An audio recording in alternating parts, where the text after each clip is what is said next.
Walt Disney once said, I always like to look on the optimistic side of life, but I am realistic enough to know that life is a complex matter. Daddy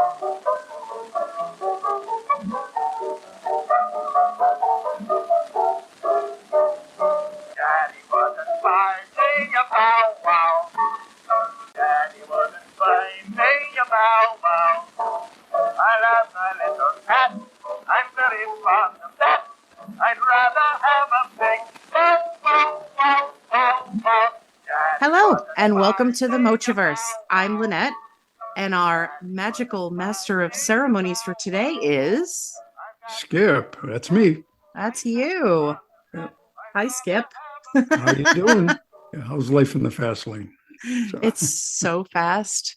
I yeah. don't call him Skip. That's just weird. No, actually, it's not weird. If you call your parents by their names, that's fine, but I just don't do that. Anyway, hello. Welcome to our show. Thank you for still coming. I'm very glad to just sort of know that you're there, because I know you're there. I could feel you. So today's a fun one, I think. So, Dad, you're going to be shattering all of our childhood dreams. Is that right? Yeah, that's what I'm here for. That's Well, that's what dads do, right? that's exactly what dads do. And that's a different theme of a podcast that we're not going to do because, there's a place in the world for that. But yeah, actually, I think it's in the contract. No, yeah, but anyway. yeah, it's probably the podcast I would have done when I was like, say, 16, for instance, but not now. Shattered with all the eggshells you all walk on. Anyway, Yeah, trample on more like. yeah, more like it. Yeah. We've gone past all that now. I'm a little older than 16. So today we're going to be talking about the dark side of a couple of very familiar, or so we thought, fairy tales. And so we're going to give a little bit of background on each one and we're going to go from there. Some of this, maybe people have already heard because the internet exists. But for us, we've talked about this a few times. This is fascinating for us. And so we're really glad to be doing this one today. Take it away, Skip. Okay, I'll try to work my way through this. I think we're all familiar with Disney movies and, how they have all these fantastical, I guess, for lack of a better term, things that go on in these movies, actually cartoons. And they can be a little bit far-fetched. For me, most of with these movies is my experience with it is taking my kids to see the movies. Mm-hmm. And later on, when we had video, having them play it over and over again. Oh, yes. And over and over and over again until they knew all the words by heart. But the way that Disney movies went, they definitely they use some basics from the stories, but they give it a different theme. And you find that as you start looking at it, that the original tales were pretty dark, and understandably why Disney didn't try to use the same themes. Right. Oh, absolutely. And Disney, of course, was famous for not wanting to be faithful to the story when he was in charge, still alive, doing the movies themselves. You can see it with Snow White and like Cinderella. And the one I read about the most was Jungle Book.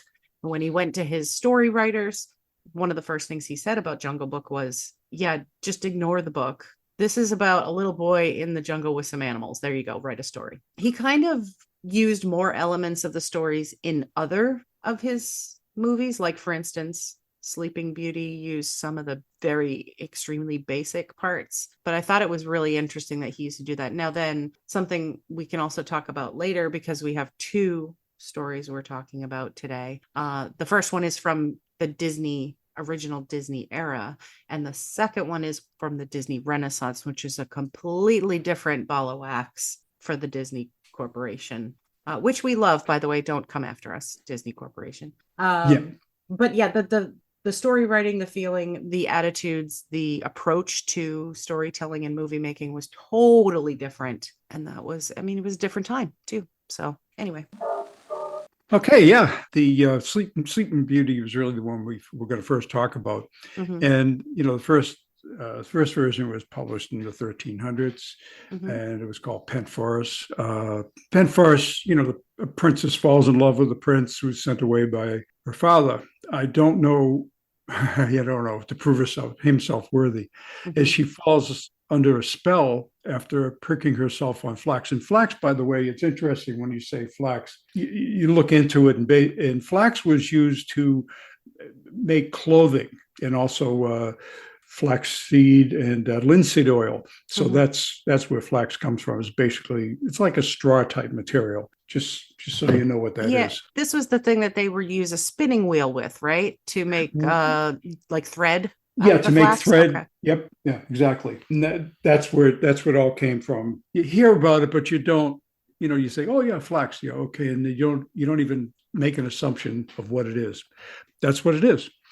Just so you know, that's why I interrupted it. And she pricked herself with flax and she fell asleep. The prince finds her, rapes her, gets her pregnant, and leaves. Yeah, pretty dark. And then realized later that the princess comes back, that it's the princess, and they come back and he marries her after she gives birth to twins and wakes up when one of the twins absorbs flax.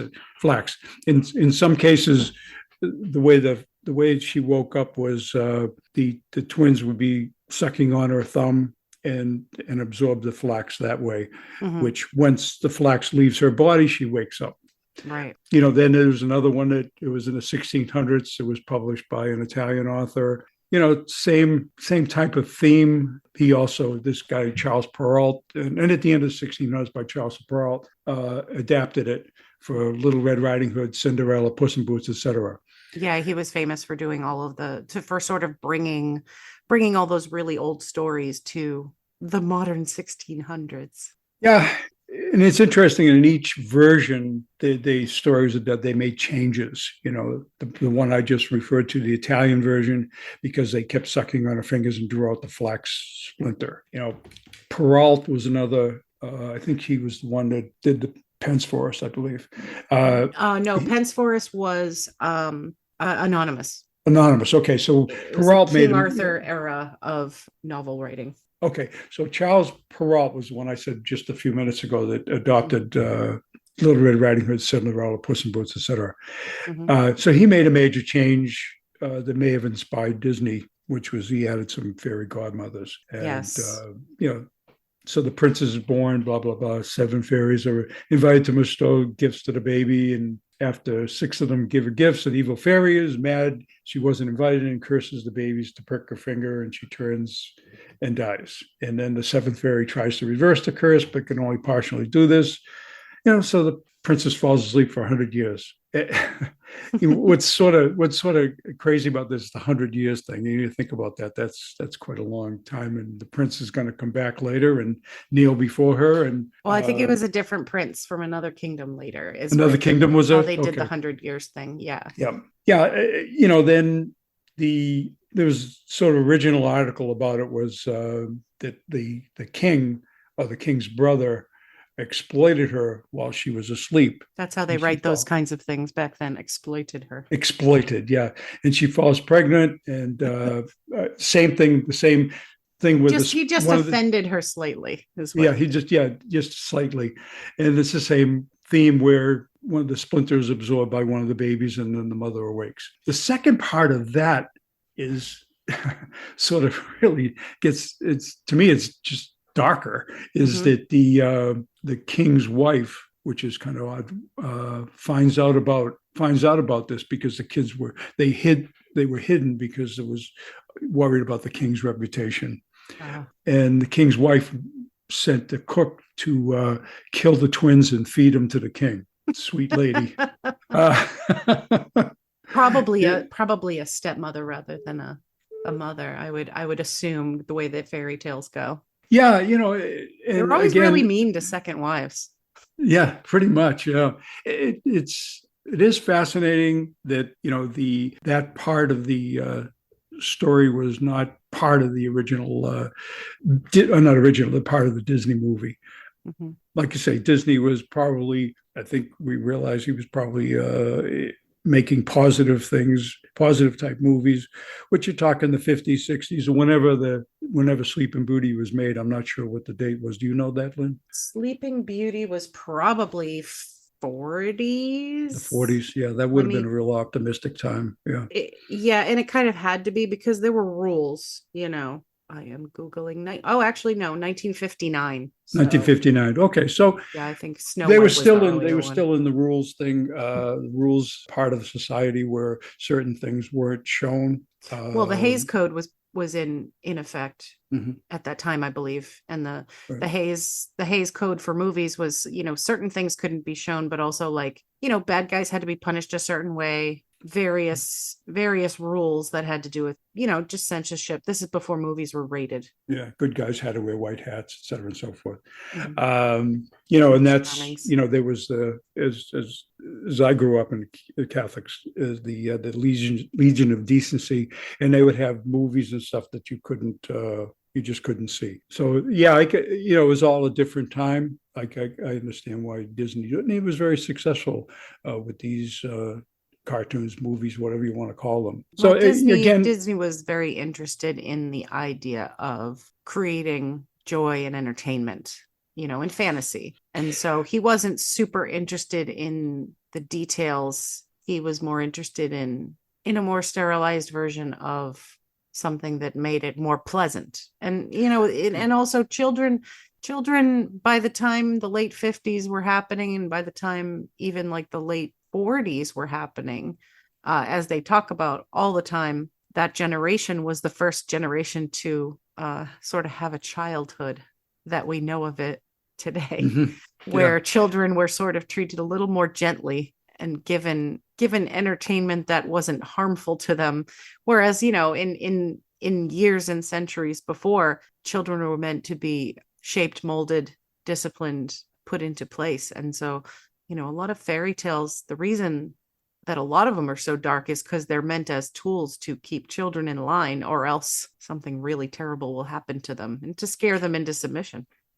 Well, yeah, I think that's the origins of these fairy tales would have morality lessons, Mm-hmm. which is basically teaching kids good and bad, and don't talk to strangers, Mm-hmm. those kind of things. Which in the absence of having the type of media that we have nowadays, and probably predating a lot of books, these tales would sort of weave their way through society. Again, teach morality lessons. It's interesting because the morality lesson for this particular story is not necessarily something we would want today. So the morality lesson by rote that most people accept from this story is that women shouldn't just rush into relationships. They should, take it slow, wait for love instead of rushing into it. I think the way that was delivered. Now, by Perrault, that was Perrault's sort of moral that he decided to put on there in the 1600s. I think if you take his version of the story in context, that's probably closer. But if you take the earlier versions, the 1300s versions of this story, I think that wasn't the morality, because like your idea of waiting for love is to just be like unconscious for Don't go to sleep, right? yeah. uh yeah, and of course feminists hate this story, of course, because Sleeping Beauty is discussed by some as the least feminist of the Disney princesses, given that she is literally no agency. She's assaulted by some rando, she doesn't have reproductive choice, and she's asleep for 2/3 of the story, right? Yeah. So, I mean, it's the problem is this started as a very, very old story. This was like a medieval courtly romance type of story. It was one of those books that was like a million words long. It was 8 volumes, or Yeah. Penn's Forest. And it was very much like volumes that were popular at those sorts of times. You're thinking like Thousand and One Arabian Nights. You're thinking like Don Quixote, where they're huge tomes, and they're full of different vignettes and different stories. This story was part of it, and it does have a very medieval feel to it. It has a medieval romance feel to it. If you read Lamort d'Arthur, which I read a very long time ago. There's a lot of really dark stuff that happens in that doesn't make it into like the movies that we know of that make us think of King Arthur, right? The sort of chivalrousness and the knightly stuff and the beautiful maidens and all of that. I mean, the story that you didn't take my name from it, but there's a woman in one of the King Arthur stories who has my name. She's a horrible person. She's a some sort of princess or duchess or something. And, you know, her name is Linette. And she has this knight that she is going to marry. And he decides he's going to sort of test her. So he accompanies her on this journey she's taking. But he disguises himself as like a knave, like a servant boy type. And she treats him like shit because she thinks he's just a servant. She's mean to him. She's nasty to him. She looks down on him. You know, she makes him sleep out in the rain, all kinds of terrible stuff. And then when he reveals himself to her, also in a very rapey way, unfortunately, she's like, "Oh, you're my love. I love you." And then she's like, good again. Precisely the same character, also named Linette from like Officer and a Gentleman. I don't know what's going on with the name Linette. Yeah, I don't know either. I just, it's interesting because you start seeing it. I'm seeing it more and more, which which strikes me as a bit crazy, thinking it wasn't a very common name when you were born. So No, everybody that I encounter who sees my name, they always tell me about that was my favorite aunt. Oh, I had an aunt named Lynette. She was my favorite aunt. I'm like, okay. And these are like people of your generation tell me that. Yeah. Yeah. So I hope we've shown, at least from the Sleeping Beauty thing, that there was a darker side to it, and it's understandable. I mean, what do you think about what do you think about the Sleeping Beauty, the whole picture now that you've learned more about the origins and how it evolved into what you first saw as Disney, or maybe you read? Yeah, I think actually, to me it feels like the older stories are more reality. That it goes back to the Disney versions, which we're not criticizing them, that they have a positive theme to it. Where if you look at it as an adult, you say, that's not possible. It doesn't happen that way. So that's really, what I take from it. It's more, like I say, it's more reality. There's more that a cautionary tale is really the best way to look at it. In some ways, I feel like when children are old enough, you tell them the real story of it, even though they'd see it when they were a kid. Now, you might think that would shatter their perceptions, but in my view, it would get them more grounded in reality.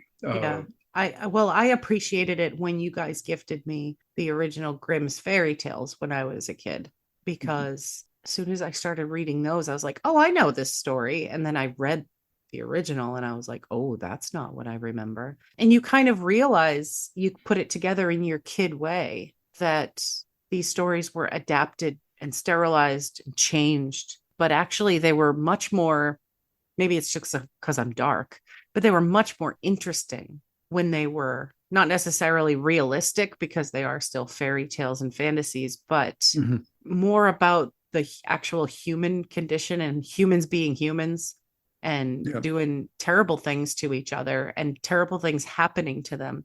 And also like the bigger, not necessarily moral lesson, but the bigger picture, like a statement about what life is like, or what people are like, or what reality is like. I mean, I feel like Sleeping Beauty is, like you said just a second ago, cautionary tale for sure. I would take away from it that it's a cautionary tale, because it's like, ladies, do not don't trust any men, really. Yeah. I mean, like, your dad's gonna screw you over, some dude's gonna screw you over, like literally, like you have no agency, nothing is good. No, not necessarily like that, but it is sort of almost like a harsh lens to the way that people in power can be. towards you. Yep. Not Yep. necessarily just towards women, but people who don't have power. You know, a king can just decide what your fate is going to be, and or some, you know, the king can hire a mythical creature to decide what your fate is going to be.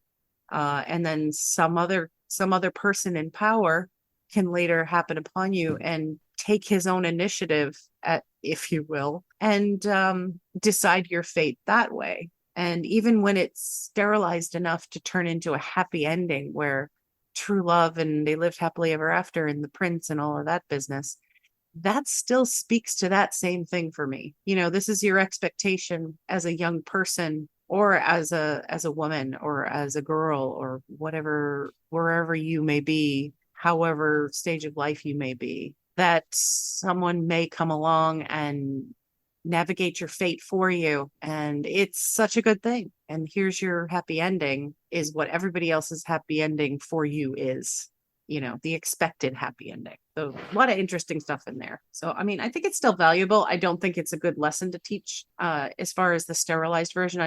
Don't think it has enough of the lessons taken out so that it wouldn't be a good starting point for, you know, raising young children, maybe. Yeah, no, I But wouldn't use the darker version to switch to that, the darker version to teach children anything in particular, except the cautionary part of it. You know, it just making them aware. You know, everybody fantasizes in one way or another, and that's in some ways fantasy can be good, but the other side is you have to be able to separate fantasy from reality. You know, yeah, it's you know, and for kids is you know teaching them lessons.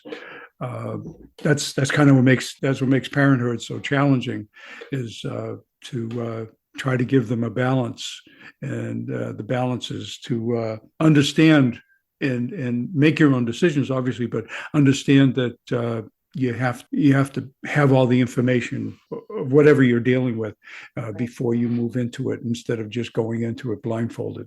And that's true. And the more I thought about the story itself, like the basic story itself and the themes of it, the more I thought about that movie that you and I have discussed many times, Passengers. And I think whoever wrote that movie, I think he understood the problems of the original story and expounded on them in a really effective way. Basically, the plot of the movie Passengers is Chris Pratt, you know, think of him what you will. He's a passenger on this he's in suspended animation on this starship that's loaded with people who are going to eventually start a new colony on this distant planet. It takes 100 years to get there, so everybody's like asleep. An asteroid hits the ship and screws up some of the computer stuff, and he wakes up. He wasn't supposed to.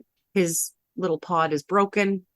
He's awake, and he's the only one awake. And he lives for like a year in just complete isolation, loneliness. He discovers it's going to be like 96 more years. He knows he's going to die on the way.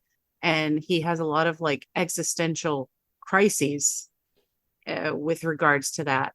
And because of his loneliness, because of his existential crisis, and because of his basic selfishness, he happens upon a woman who's also in a pod. She's asleep.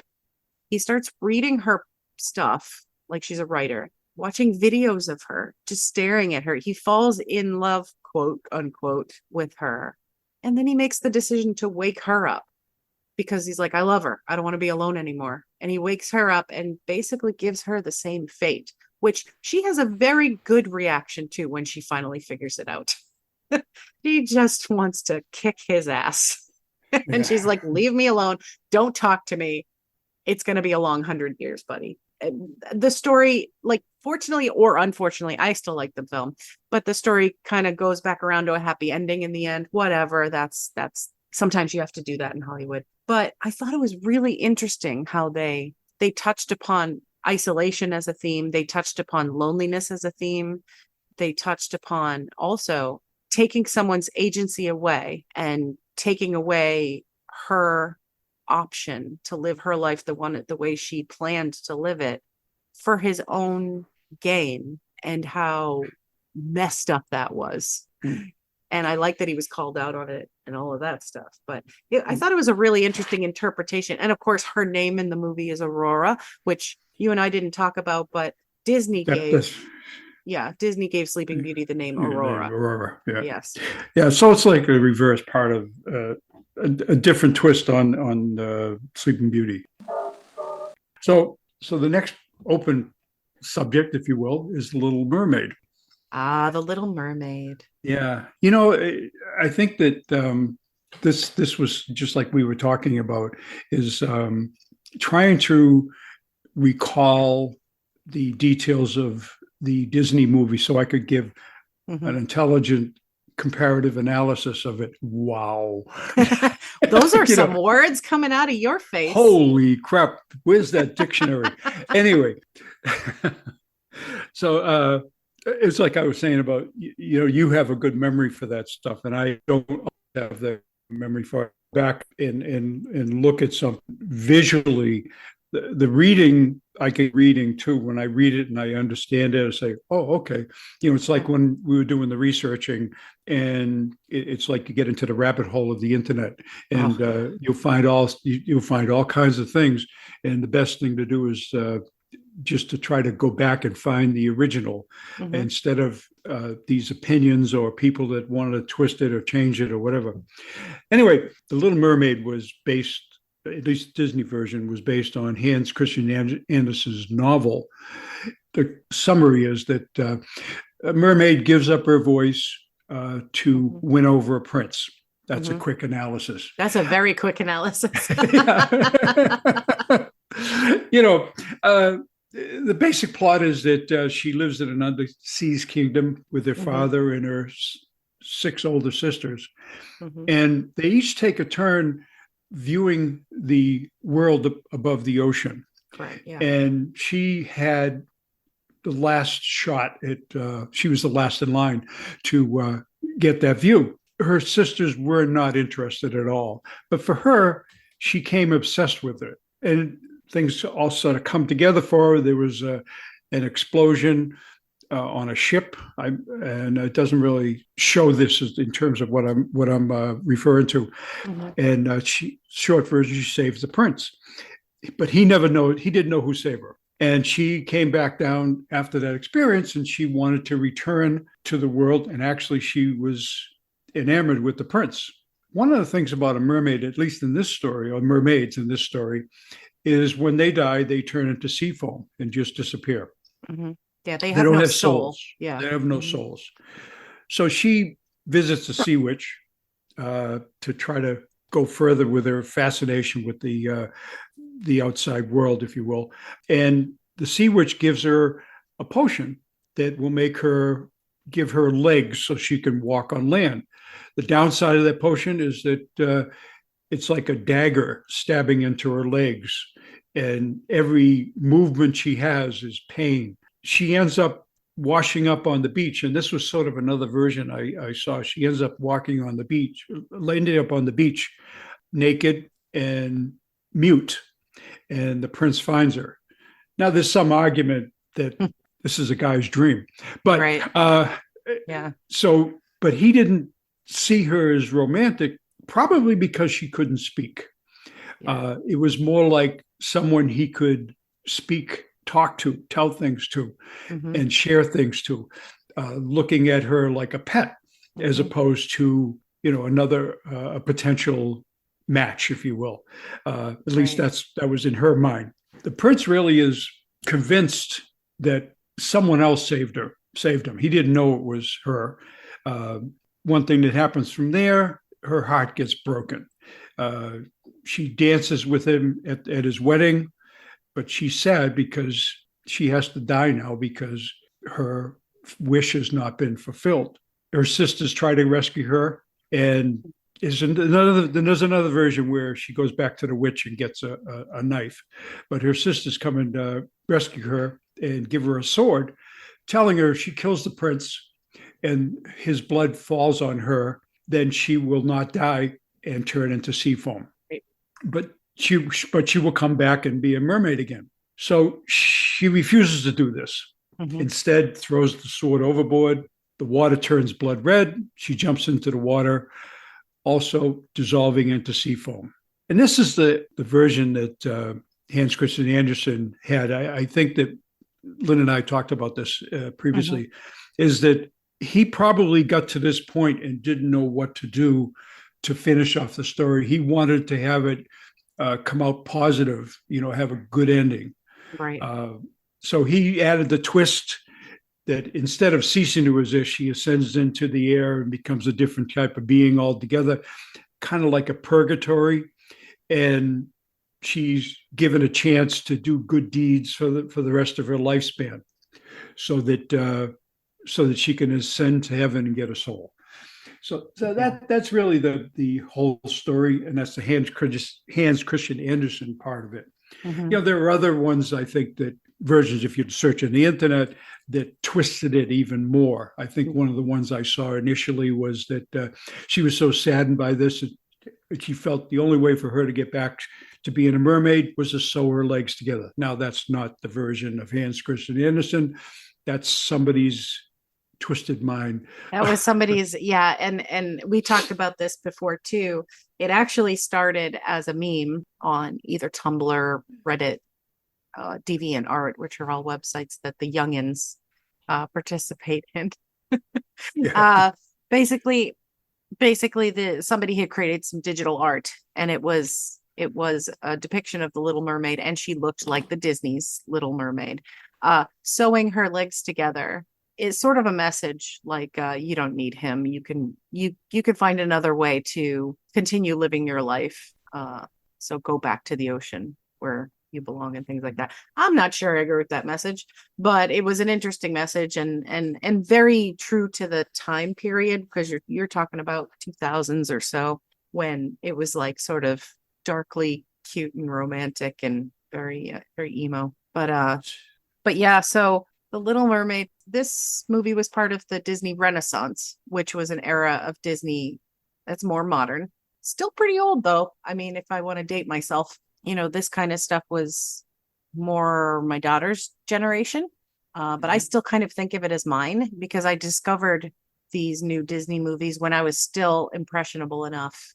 I believe I was still living at home when I saw these movies for the first time. I remember watching Aladdin 7,000 times in my old room, the downstairs room that had the spiders. But so the Disney Renaissance had a completely different feel. It was written, most of those movies were written by a man who most of his previous work was in Broadway. So they were musicals. They had different themes. I think The Little Mermaid spoke to him for many personal reasons, which I can touch upon in a little bit. But because it's more modern, because it's closer to our time, it is closer, ironically, to the original story. There's a lot of elements of the Disney version of The Little Mermaid that are very close to Hans Christian Andersen's. They don't talk about the daggers in her legs, or how she feels like she's walking on daggers every time she walks, but they do talk about her sacrificing her voice. And the Sea Witch is very similar in that, the Sea Witch in the story, first thing she says to her, it's like, that's a stupid thing to do. Why would you do that? Why would you give up your voice? That's like the coolest thing you have, and go somewhere else that you're not familiar with for some guy, and Ursula the Sea Witch probably felt that way, but Ursula the Sea Witch was she was a capitalist. She wanted her payment. She also wanted to collect her souls, which Ursula in the original story was just very dark, very nasty. She had a castle made of human bones, which is like, where'd you get all those? And I can imagine where she gets them, and I'll touch on probably why. But yeah, so I have thoughts. But okay, so my first thought about this story, reading the original story, this underwater utopia, it's a fucking nightmare. It really is, actually. And that's kind of fitting, because if you look up the definition of utopia, basically utopia is defined as two things. Utopia is defined as a perfect place, and also an unreachable or impossible place, right? Fantasy, right? Can't happen. It's a kingdom full of just like darkness and weird like hybrid creatures and just, I don't know. I mean, I guess it's closer to the way the real oceans are. There's a lot of darkness in the oceans, and nature can be dark. I mean, everything's eating everything else and all kinds of scary things. The sisters are murderous fiends. They are closer to, and I'm sure they were inspired by the original myth of sirens or mermaids, Yeah. which were a danger. And sailors used to warn each other, whether seriously or not, of the dangers of sirens, because basically what a siren would do was lure a sailor or an entire ship with beautiful song and maybe their beauty. And once the sailor got close enough, their ship would be wrecked. It would lure the ship into rocks, to try and wreck the ship, or it would lure individual sailors into the ocean. And this is what these sisters did. These sisters used to make bets on which one of the ships they could sink, and they used to lure these sailors into the ocean, saying things like, "Don't worry about it. Everything's cool down here. You can breathe and everything," and then drown them, and probably give their bones to the sea witch to make her castle. Yeah, and they really, in the Pirates of the Caribbean movies, Oh yeah. they followed that depiction of the mermaids. Oh yeah. Mermaids Yeah, were scary and things. They were not pretty. no, and what's interesting also is just like you try to look at a lesson from the movie, and it's about love and sacrifice. Mhm. It's that Ariel gave up part of her world for Eric, Mhm. and it highlights the importance of putting the needs of others before your own. I'm not sure. I think that it's also a morality lesson for anybody. Is just that what are you willing to sacrifice for? Maybe look at it. Maybe somebody else's happiness, not your own. So you really sacrifice your happiness for someone else. Right. And I will just comment, unworthy target. This prince is Yeah, a complete dick. Like, yeah, he's such a jerk. He never looks at her in a respectful way. Like you said, he looks at her like she's a pet. He's amused, enchanted by her dancing, but he makes her sleep outside of his bedroom when he takes her in. Like, he doesn't give her any like respect or agency. He just treats her, like you said, a sounding board. Basically, the way we exploit our pets. I mean, we love our pets and everything, but it's not like we give them their own opinions on how the house should run. You know, we can't tell them, yeah. they can't decide what time dinner is. Yeah, and I think to further deepen the discussion is my philosophy in raising the children like you girls was I always felt like that you have to really understand what you yourself wants first before Right. you can understand how you're going to treat or be with other people. Mhm. And once you do that, you don't sacrifice your own self Mhm. for someone, for lack of a better way to put it, being unworthy. Which, by the way, all parents feel like whoever the mate is unworthy. Oh yeah. I To mean, some extent. if only we had listened to those lessons. Yeah, I could have avoided 3 whole marriages. yeah, there you go. That's all right. It's just it's we're getting a little deep on this, but it really does. I mean, really, you look at these tales; they have their own morals. I think we talked about it earlier. Is that's why some of these tales started. Mhm. Is a way for a parent to teach their children stuff. I think we all, as parents, we always struggle with life lessons and how to teach kids stuff. We talked a little bit about this, and I mentioned it to you earlier before we got online. Was that when it comes to these stories, and particularly when we talk about Disney movies or cartoons, which when you were kids, I would take you to these movies, and from my standpoint, I'll have trouble remembering exactly what the movie was about. And Right. I start reading, and that's how I get my summation. Where, as I said earlier to you, you have this encyclopedic knowledge of this stuff, and I think you said it best. Was that you're a fan? You become a Mhm. fan of stuff. Where I am more like this is entertainment. I enjoyed it. Am I going to watch it a second time? Probably not. But maybe 5 years down the line, I may look at it again and appreciate it. Right. I'll remember little bits and pieces of it, but overall, I'll appreciate why I liked it. I think that's where I kind of struggled when we first started doing these. Yeah, I mean the fandom personality, which I have, can be a blessing and a curse, because you do gather a lot of knowledge, and the more you consume as a fan, the more lessons you can pick up. And being a fan, it does mean that when you're interested in something, you want to see more and more of it, and you want to see it again because you want to pick up something that you missed before. And I do tend to do that. I do tend to rewatch things over and over again. And when I rewatch things or reread things or re-experience things, I do pick up something different each time.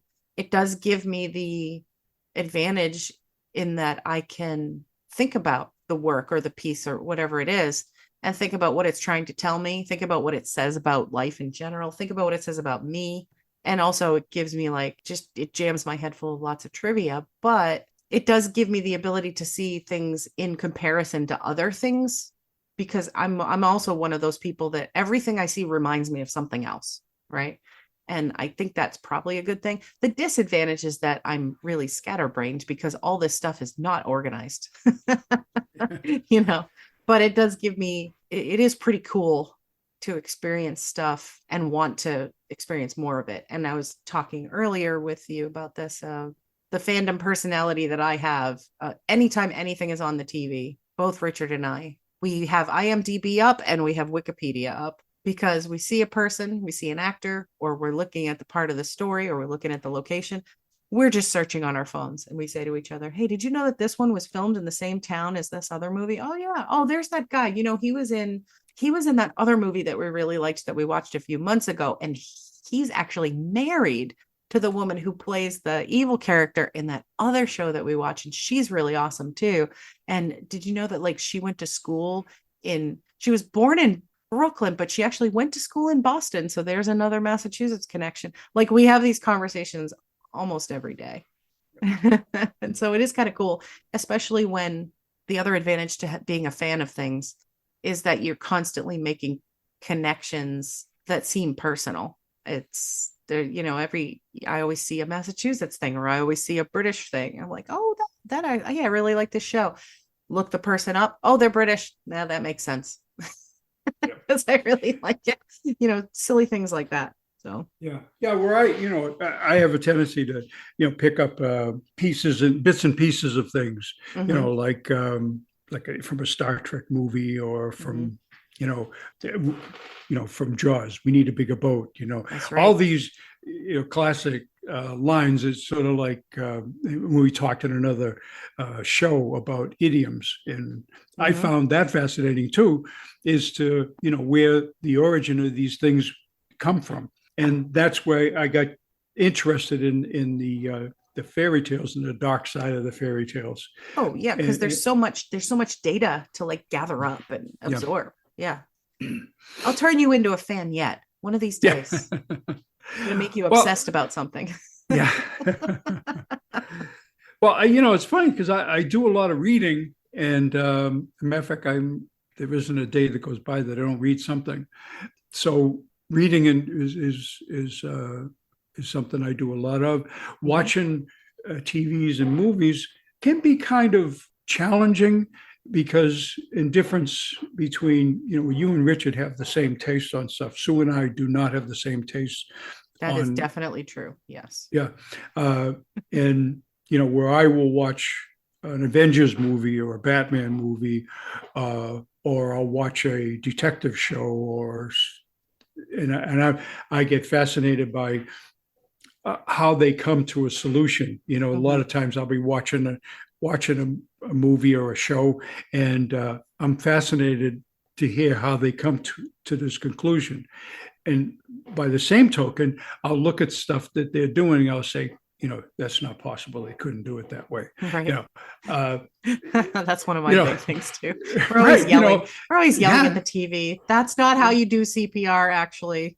Are you nuts? 10 minutes ago, you were bleeding from your head, and you couldn't walk. Your arm was hanging to the side. Next thing you know, you're having this Oh, intense fight with somebody that's yes. twice your size. Oh, And freaking every minute in John Wick. No, one of Richard's biggest pet peeves, and we both share it now, of course.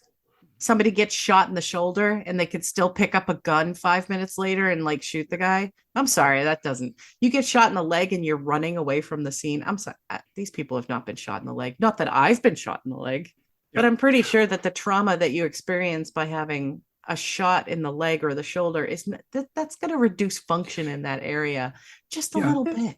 And if but I don't look at these in such a skeptical fashion that I won't watch it if Oh it's yeah. not accurate. I just pick up the inaccuracy of it. It's like in westerns. A six shooter only had 5 bullets in it. Mm-hmm. And there was a reason it only had 5 bullets, because if it had the sixth bullet, which was right near the chamber, you'd shoot your foot off when you take your gun out of your holster. You know, Oh so wait, so wait, does that mean that the 1 + 2 + 2 + 1 from Clue is just bullshit? it could be. Oh no. Oh no. I thought communism was a red herring. Yeah, Oh no. yeah, I know, and it's I pick up those inconsistencies, but it still doesn't make me stop watching it. It's still I still come to the when it's a satisfying conclusion to Mm-hmm. whatever mystery it is. When I say satisfying, it's some of them leave you like, really? That's all? You couldn't have Yeah. done better than that? Oh, certainly. Anyway, We got off on a huge tangent, didn't oh we? yeah, The problems with Little Mermaid, how much darker it really was. yeah. Um, the takeaway for me Mhm. from Little Mermaid, I still have a place in my heart for Hans Christian Andersen. Right. I talked to you about this before. It goes back to watching that movie with Danny Kaye, which I Right. just love Danny Kaye. And for me, Hans Christian Andersen looks like Danny Kaye and also sings musical numbers with children in his village. But I also admire him as a writer, just like a person in the world in history. And there was a lot of sucky stuff in that story when you read it from a modern perspective. Right. But like the whole end part with the good deeds and everything, that's okay. Yeah.